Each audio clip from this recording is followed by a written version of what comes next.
mga kapagso, good morning sa lahat. Andito naman ako sa aking munting kusina. Magpapaliliwaliw na naman ang aking utak nito. Paano na naman tululutuin ang mga paksiw. Sobra. Paksiw na naman, paksiw. Ang ingay ng kapatid ko. Ay mga kapagsiw, nakasabit ang aking mga onion. Ito ibigay ng aking anak. Grabe, oh. Ang mahal ngayon ng sibuyas, 10 pesos each. Ngayon naman ay dagsa na naman ng sibuyas, kaya mura naman. Ito naman binili ko to doon kay Biliganyo, kay Ate Patro. Ayan mga kapagsiw, ayan. Stock mo din to kasi mga ilang araw na naman ay mamahal na naman ang ating sibuyas. Ayan, go lang tayo mga kapagsiw. Mag-start din naman tayo sa ating hanap buhay. Hugas-hugas na naman tayo ng mga paksong-paksong dyan. Mga isda dyan. Ayan. Ito naman yung aking bit-bit ngayon.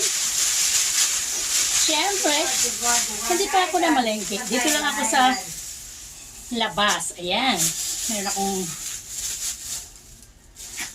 Meron akong labanos, may kangkong, at saka bumili rin ako ng pamintang durog. Ayan mga kapagso, at saka meron din akong kasi tuwing umaga talaga mga kapagso ang aking niluluto ay sinigang na bangos. Ayan. Ayan mga kapagso. Ang ingay ng aking kapatid. Oh my God. Ayan. Dito ako sa aking kusina.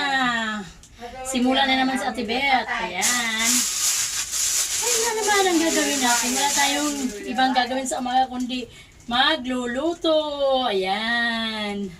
Ayan mga kapakso, thank you very much sa inyo. Don't forget, Bibit Gabasa po, paki-like, share, and comment. Thank you and good morning.